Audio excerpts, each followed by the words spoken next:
Hello! So today I'm going to be talking about My Struggle, Book 2 by Karl Ove Knausgaard. Book 2 of My Struggle, also named A Man in Love, is a continuation of Karl Ove Knausgaard's auto-fiction series. Now I know what you're thinking. You're thinking, Andy, you lied to us. You said you probably weren't going to read the next book until like a year's time. You were going to really space them out. And that was my intention. But then in the comments of my last review of Book 1, this happened.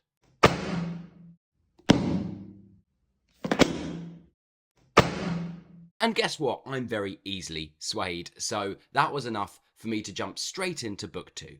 Book 2 covers themes such as intimacy and isolation, domestic life versus artistic ambition, identity and self-scrutiny, nature versus nurture, and candid truth-telling, if that is even a theme, but you know, if you've read Book 1, you know what I mean. In Book 2, Knausgaard is moving on from talking about adolescence and grief, the death of his father, and starts talking about marriage, fatherhood, and writing. The narrative opens at a very pivotal time in Knausgaard's life. His first marriage is ending, and he is moving to Stockholm, Sweden to pursue his career as a writer. Soon after moving to Stockholm, he re-meets up with a woman named Linda, in which he starts a very complex and complicated relationship filled with compassion, love, but also a lot of conflict. And just like the first book, this book spans the highs and lows of everyday life. We're looking at the chaos of parenting to the ache Knausgaard has for solitude so he can continue his other passion, his main passion, which is writing. The whole novel is interspersed with these kind of encounters with friends and acquaintances, as well as these literary reflections and these kind of public speaking events that Knausgaard is going to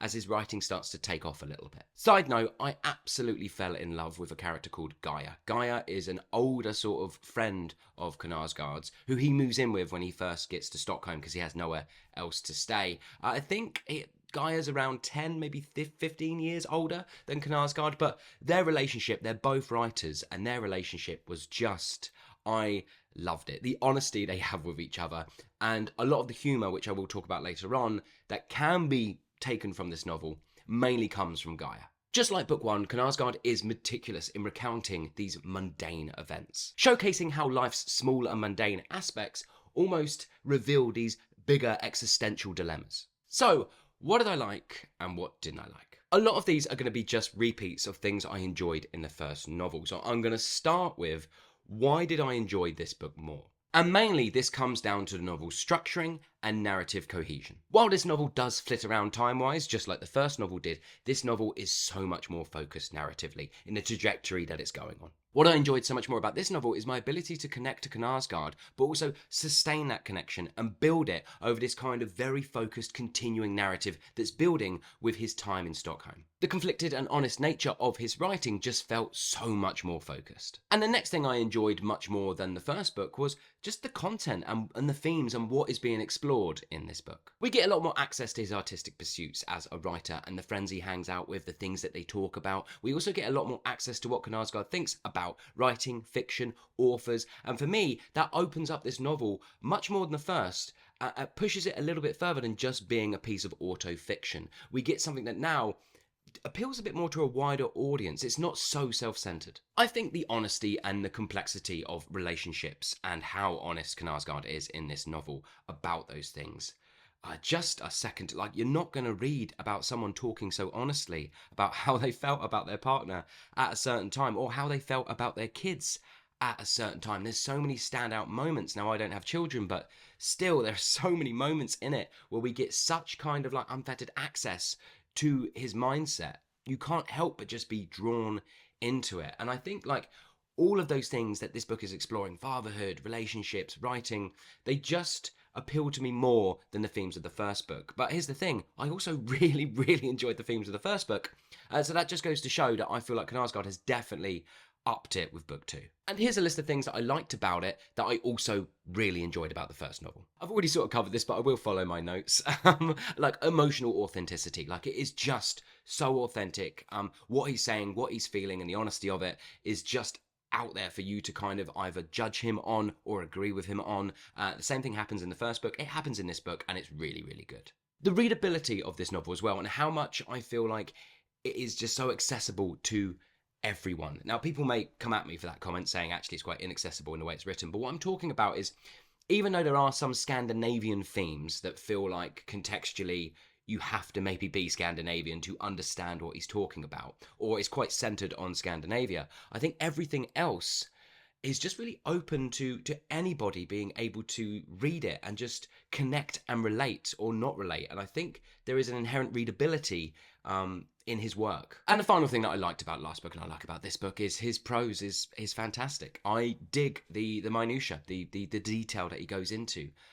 You know, I'll repeat myself in case you're watching this review and you haven't watched my first review, and it's also something that Katie Books told me, but you know, he can talk about something mundane, like going to make a cup of tea or running a bath or having a beer, and he, you know, a normal author would just take maybe a sentence two max to sort of cover that, whereas he spends a long time, like pages and pages, over his mindset in the process of doing it, but also every aspect of doing it. It is just so rich in detail. And because I like my reviews to be sort of open to anyone watching them knowing whether they want to pick up this book or not, I'm going to do the same thing that I did with my review of book one. Here are a list of things that you might not get on with as a reader that I didn't mind whatsoever. In fact, I liked, but I am going to point them out because as I read them, I do understand they are things that not everybody is going to enjoy. The book is repetitive. It's incredibly repetitive because it's going over daily life, the mundanity of daily life.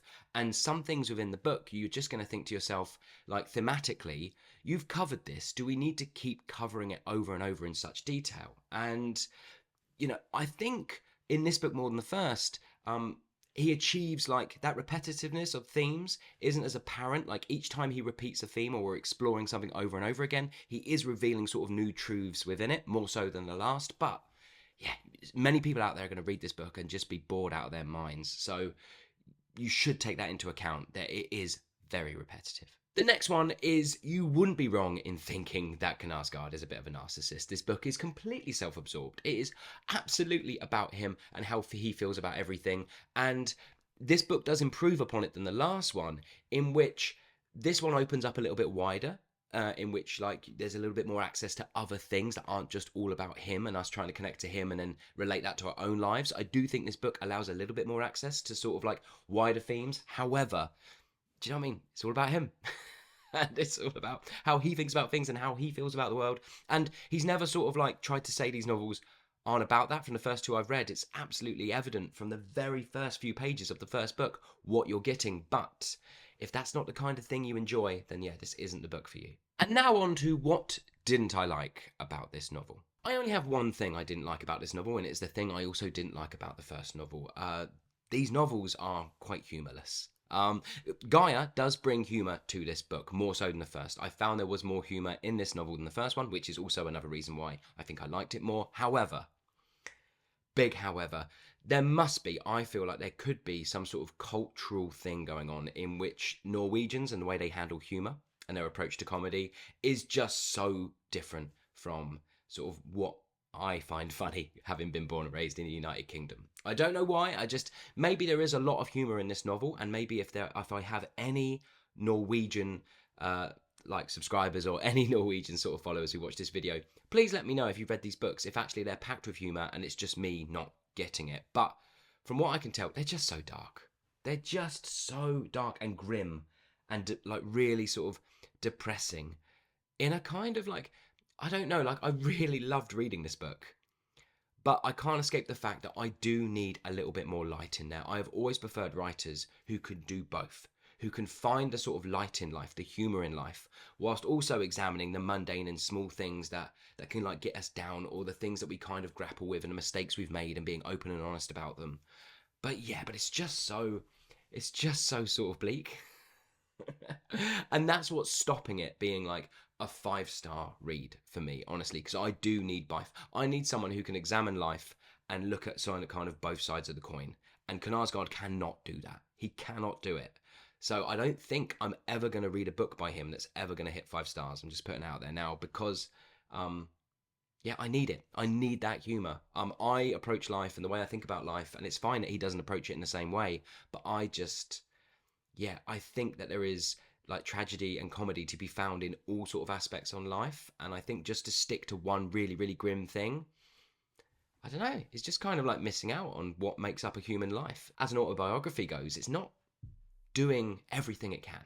Overall, book 2 of My Struggle continues Knausgaard's exploration of the deeply personal and the philosophical. I still personally think it's a very polarising read, but it is undoubtedly thought-provoking all the way through. I'm giving book 2 of My Struggle, A Man in Love, 4.5 stars out of 5. This book is excellent, truly excellent, and in some moments outstanding. The reason it's not got the 0.5 to make it to a 5-star read is purely the humour and lack of within it. And that won't be important for all readers, and I can absolutely understand if you come at me and say, I think this book is utterly fantastic, 5 stars. I would kind of go, yep, cool, absolutely, I'm not debating that whatsoever. But for me, if there was a little bit more humour in there, this would be a 5-star novel. But who cares? Who cares? It's excellent. It's really, really good. Thanks very much for watching, everybody. And if you have read this book, please let me know in the comments below if you loved it or you hated it. And I hope you're well, and I hope you're enjoying whatever you might be reading. I'll see you all on the next one.